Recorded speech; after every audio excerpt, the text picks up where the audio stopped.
the Review Reviewer. You review it, I review you. And this is my partner, Mr. A. Me. Today, we're going to be taking a look at one of the Nostalgia Chick's earliest reviews, Mulan. Hi, I'm your Nostalgia Chick, and I think you know what time it is. It's time to do.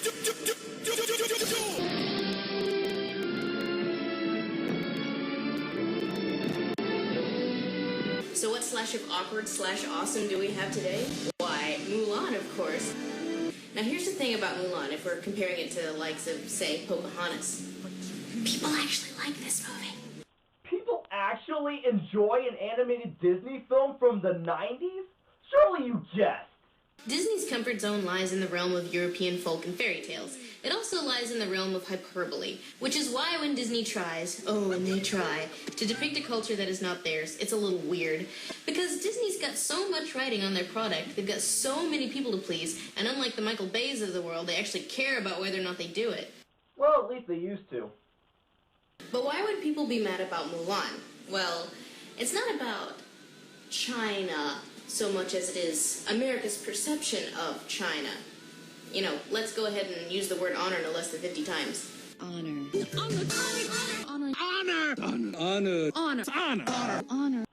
Hey, do you think this movie's trying to get across the idea of honor? Me. Yeah, me neither. As the movie is about China, we start the movie on the biggest, most Chinese thing in China. The Huns, gorilla-shaped bastards that they are, took the construction of the Great Wall as a double-dog dare of sorts, and decide to invade, out of spite. So our bad guys are of a non-Chinese ilk, but they're also of a sort of non-in-existence-anymore ilk. So Disney gets a free pass on this one. You're not really going to see the Hun lobby over here going, hey! Personally, I think this movie should get free passes on all accounts because it's, well, a good Disney film, but you can't always win. Huns are of a yellow-eyed breed.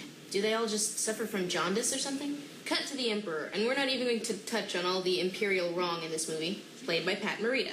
Yeah, that was another thing. For most of the voice actors in this movie, I say most, Disney decided to go with Asian American actors. I say Asian American because apparently there weren't enough Chinese American actors to go around.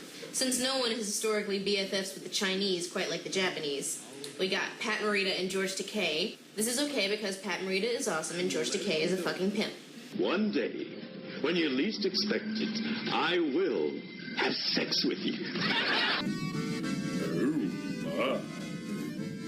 Mulan, like all Disney heroines of the 90s, is a little off. No, not off. Undesirable.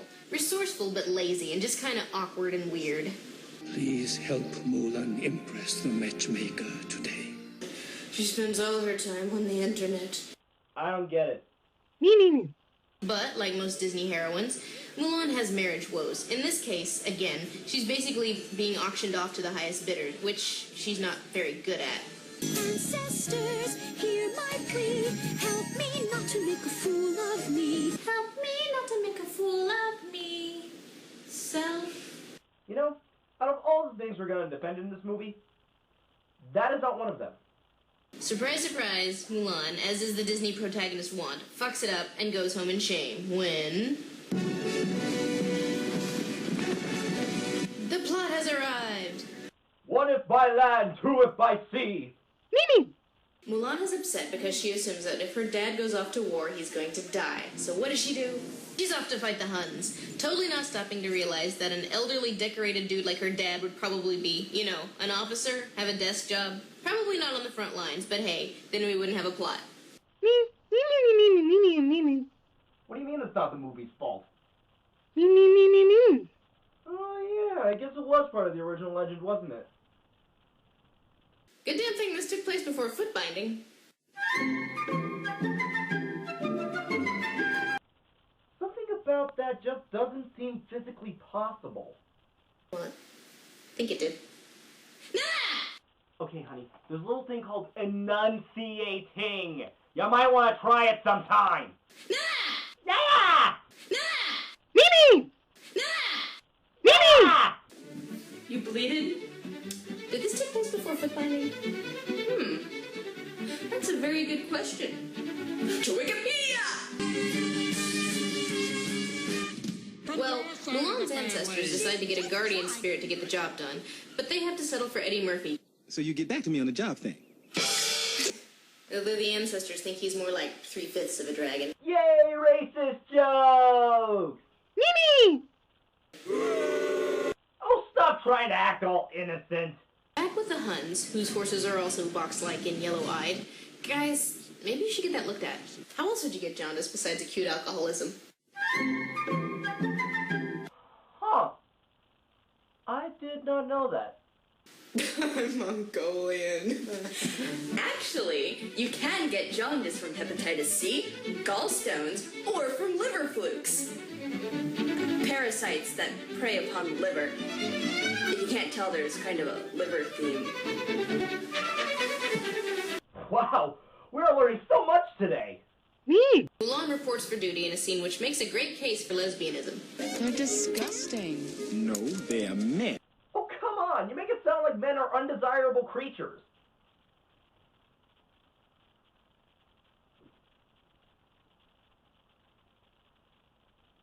Be tough like this guy here. What are you looking at? Harvey Fierstein is not generally the first thing that comes to mind at the word tough. That actually explains a lot about the film's climax. But since Mulan fails at all things social, she fails pretty hard here too. Though really, Mulan's man fail is some of the best stuff in the movie. But you know how it is when you get those manly urges. Personally, I find it a bit awkward and annoying. And you just gotta kill something. Fix things, cook outdoors. Uh-oh, could she have the hots for the one hot guy? No, that's just impossible. Oh no, this musical number. It's just so hard not to sing along with. Let's get down to business. To meet the Huns. Descending daughters. When I ask for sons, you're the saddest bunch I ever met. Nice lyric fail there, ladies. In the course of this montage, Mulan goes from the bottom of the class to figuring out how to climb the pole and being the top of the class, despite that she, as a female, is simply at a severe biological disadvantage compared to the dudes. I thought the nostalgia chick was a feminist. Mimi! What's this? Huh. According to this, the real Mulan was actually quite skilled in combat, mainly archery. Who knew? But Shan Yu is ever scheming. The quickest way to the Emperor is through that pass. Besides, the little girl will be missing her doll. Horrific implication time! What? Not to mention the awkwardest budding love story ever. For what it's worth, I think you're a great captain. Well, I'm disturbed by my attraction to this young boy. And yet, it's still a better love story than Twilight. Eddie Murphy calms the troops into going to war, so on their way, they basically sing about how they want to poon and hook up when suddenly...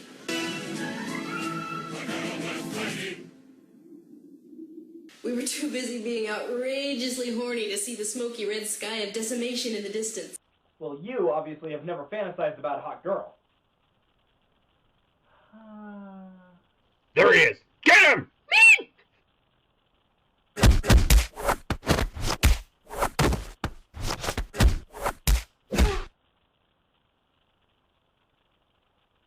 What happened to you?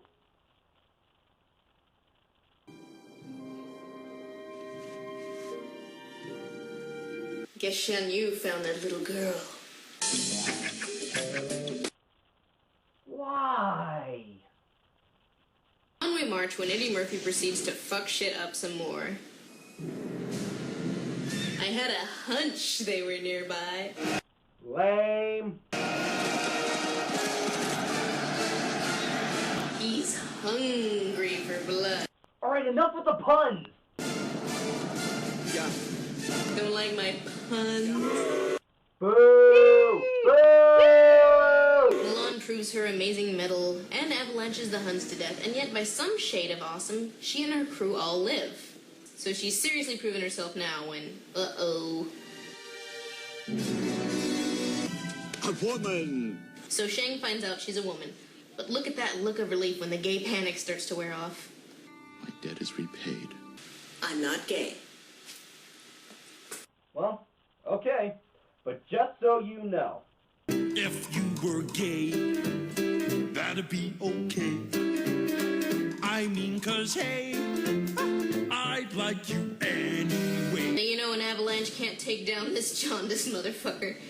Maybe it's the jaundiced liver flukes that gave them their amazing superpowers. You know, it's a bad sign when you're laughing at your own jokes while you're making the damn jokes! She rides on into town, but despite her amazingness, no one is willing to listen to her. Hey, you're a girl again, remember? So why not just put your hair back up? It's like the gender equivalent of Clark Kent's glasses. We actually have no argument. What?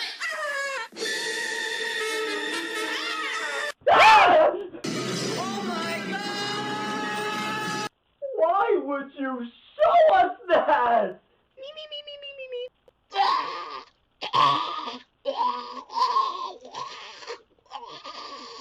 Everything seems okay when, didn't count on the liver flukes of jaundice.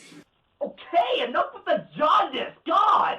And he takes the Emperor, and since all of China's troops are wiped out, it's up to our ragtag team of, cross-dressers to get the job done. Fortunately, Huns are retards. Fight scene ensues, and she kicks his ass.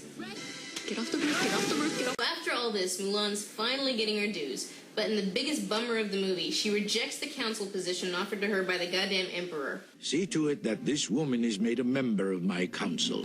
With all due respect, Your Excellency, I think I've been away from home long enough. But for my own peace of mind, I'm just gonna pretend like she went on a little vacation home, said hi to the family, and then went back to do important things. What's wrong with being with her family? Me. Well, not every family's as crazy as yours. But if it makes you feel any better, according to Kingdom Hearts 2, Mulan took up a job as the Emperor's personal bodyguard alongside Shang. Khan, let's go home. The horse's name was Khan? Don't you do it! Come on, it was too obvious! Fine!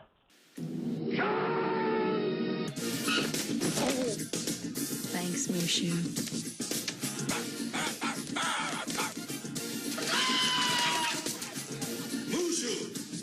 A lot of people think Disney fell off the wagon with Pocahontas. Mulan is actually pretty similar in quantity of sheer amount of shit gotten wrong, but aside from the Chinese backdrop, I say Chinese with the fingers, yes. The movie, what purports to be partially about culture, also happens to be about gender, so this is one loaded motherfucker. Your great-granddaughter had to be a cross-dresser! But as for myself, I think I'd be lying if I said I didn't enjoy the hell out of this thing, as would, I think, any girl who's ever attempted to do something that's traditionally considered boys' work. Personally, this is probably one of our favorite Disney films. Characters are very likable, the songs are enjoyable and fun to listen to, and the animation is absolutely gorgeous. While it doesn't exactly do a good job of portraying Chinese culture, it's still a fun movie that I think anyone can enjoy. Though there is still that whole foot-binding image ingrained in my brain. And now it's engraved in our brains, thank you very much. Yeah, this review is just stupid. Ignoring the disgusting imagery she gives us, the review itself just isn't that entertaining. Me. Well, yeah, I guess I have to give it that credit. The actual analysis of the material is pretty much spot on.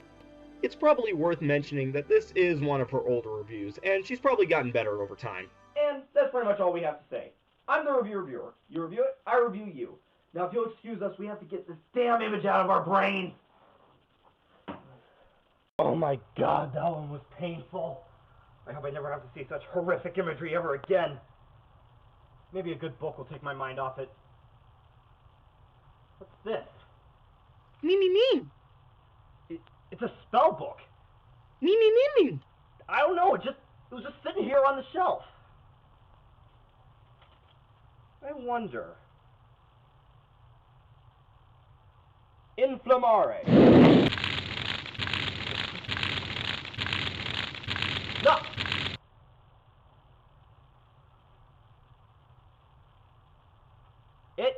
I think I know what our next review is going to be.